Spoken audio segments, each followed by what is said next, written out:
Hi everybody, this is Tuesday of week 13 in 166A. We will only have 4 more classes like this, including this one, and then we will be in week 15, the last week of classes, where on Tuesday we will have a practice final exam for you, and on Thursday of week 15, that's April 30th, we will have the first pass of the actual final exam. Just like you had in the fall, we'll do that on Thursday the 30th, and then another version of the final exam during the final exam time, which is Thursday, May 7th at 10 a.m., and then whichever grade of those 2 exams is better is the one that will count. So make sure you have in your calendar April 30th during class time, 9:30 a.m., Thursday, May 7th, the final exam time at 10 a.m. Both of those exams will be our regular format, 50 minutes long, not extra long. And then whichever of those 2 exams ends up better is the one we will take. So that's what's coming up in the near future. Today, let's start off with singing a duet, which you will see here. I'm going to give you the key first, which is F minor, and then I'll count it in, and I'm going to play the bass clef melody, and you sing the treble clef melody, and then we'll do it again and switch them. So here we go. Here's F minor.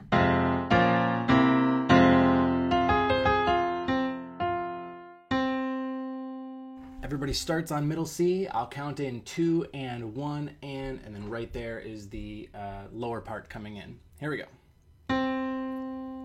2 and 1 and.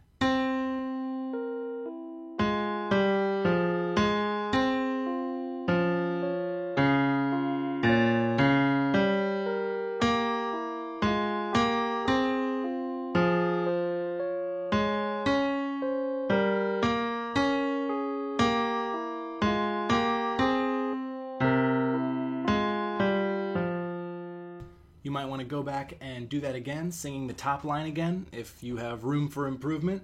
Otherwise, let's switch. Now I will play the top line louder and just a little bit on the bass clef line, and you can sing with that one for the duet. 2 and 1 and 2.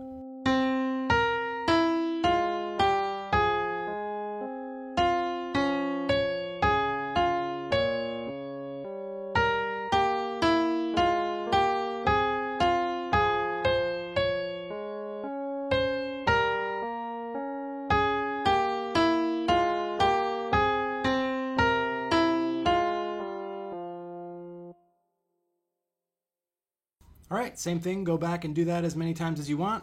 Practice those solfege syllables in F minor, and let's go on to a melodic dictation. Pause the video here and set this up without the rests. We are in the key of C minor. This melody has a lot of stepwise motion and a few well-placed chord outline leaps. Make sure you are paying attention to the Roman numerals. Make sure before you start listening to the melody that you can spell all these Roman numerals, because those are the notes that are going to be prominent in the melody. Also, we have 8th note triplets in this melody, so be ready for that. I'll play this once, and then you can repeat for extra hearings. Here's the key. And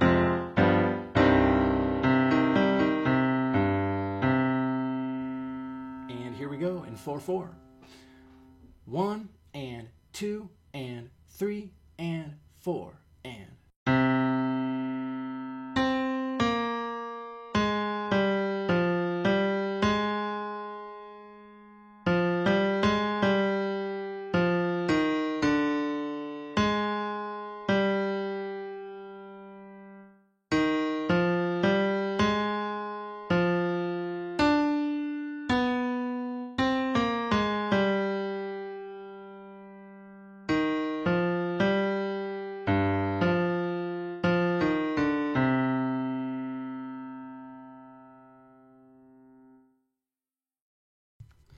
Go back now for additional hearings.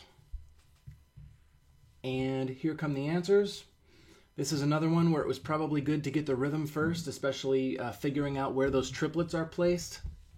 A lot of stepwise motion here. The moments where you really wanted to be able to navigate a leap is in the 2 instances of 7 diminished 7, the D to the A flat in measure 3, and then the complete outline of 7 diminished 7 in the first bar of the second system, A flat, the 7th of that chord, skipping down to F the 5th, leaping up to D the 3rd, and then skipping back down to finally B natural, the root. Make sure you have that natural in there as your leading tone raised, and then right away in the next bar, C back to B flat. I could have put a courtesy flat in there, but making sure that B flat in the triplet in bar 6 is flatted once again. All right, let's go on to a second melodic dictation. This one will be a little shorter in 3/4 in F sharp minor. Copy this out, again, without any rests. This is a melody where you're going to want to pay attention to, I think, two things very specifically. Number one, really concentrate on what's happening here rhythmically.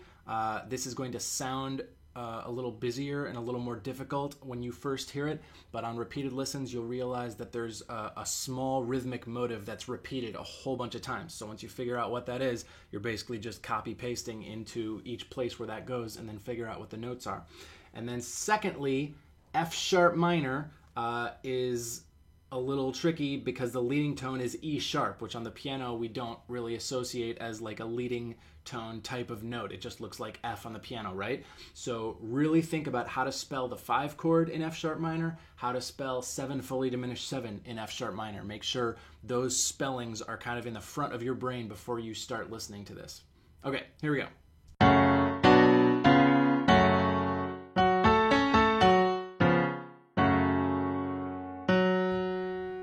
Ready? 1 and 2 and 3 and.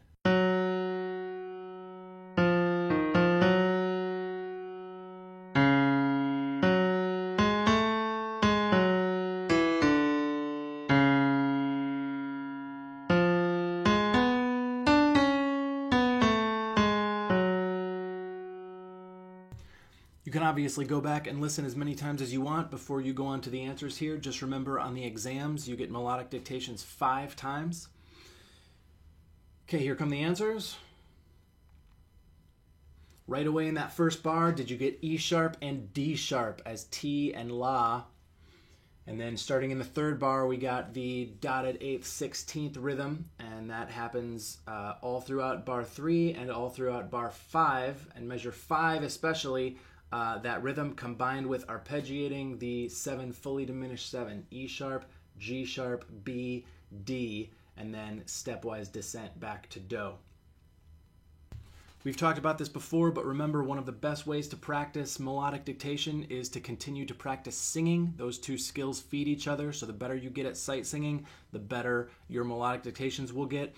Otherwise, just continue practicing in whatever way you can. Find any song you like. A song you already know, and try and audiate it. Try and sit down and write. Like, can you sit down and just pick any starting note and then correctly notate the intervals of Happy Birthday or Mary Had a Little Lamb? Those are kind of easy examples, but just try that out. Sit down and write out what you think the notes are starting on any random pitch, and then go sit at the piano and try it and see if you got the intervals right. You can do that kind of exercise with any song, and that will really help strengthen those muscles between your ears and your fingers at the piano, and then what your brain is perceiving as the notes on the staff. All right, let's go on to one more thing today. We're going to do some more dominant 7th chord inversions, and this time I'm going to add a little transposition wrinkle. That is not something we're going to ask you to do on the exam, but it's a good way to practice this, make it a little trickier, and to see if you're really getting comfortable with how these chords are spelled, and that will help you recognize them more quickly, I think. So I'm going to play a chord right now, and I want you to think about if it is 5-7, 5-6-5, 5-4-3, or 5-4-2. Here it is.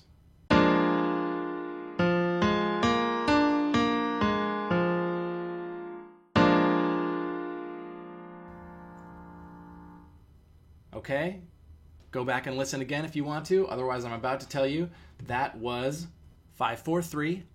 And now what I want you to do is listen to this chord again and pretend, this is not actually how the chord is spelled, where it sits, but pretend the bass note of this 5-4-3 chord is C. What are the upper notes, and what is the lead sheet symbol of this chord? You might want to write this out with staff paper.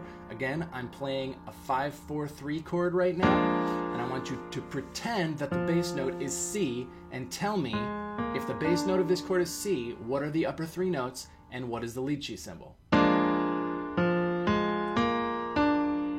And the answer answer is C, E flat, F, A. F dominant 7 over C. So that would be 5, 4, 3, as if we were in the key of B flat major.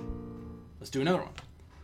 This chord is, again, either 5-7 or 5-6-5 or 5-4-3 or 5-4-2. Here it is.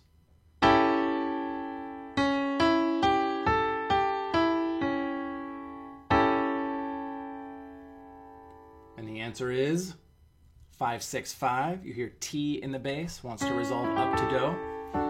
Now pretend that this chord, that bass note is F sharp. 5-6-5 with F sharp in the bass. What are the 3 additional notes above that F sharp? And what's the lead sheet symbol? And the answer is F sharp, A, C, D. D dominant 7 over F sharp. 5-6-5 in the key of G. Here's another one. What is the inversion? And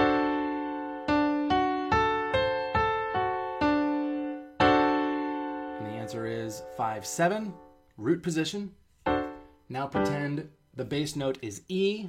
What are the 3 upper notes? And what is the chord? And the answer is E dominant 7, E, G sharp, B, D, E root position, E7. As if we were in the key of A major or A minor. One more, which position is this?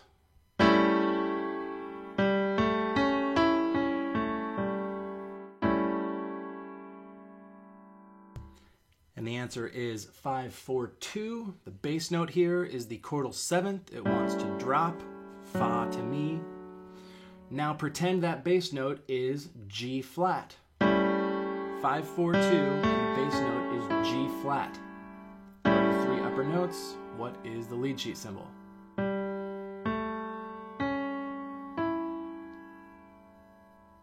And the answer is A flat dominant 7 over G flat. A flat 7 as if we were in the key of D flat. G flat is Fa in the key and wants to drop Fa, Mi as that chord resolves to D flat in first inversion.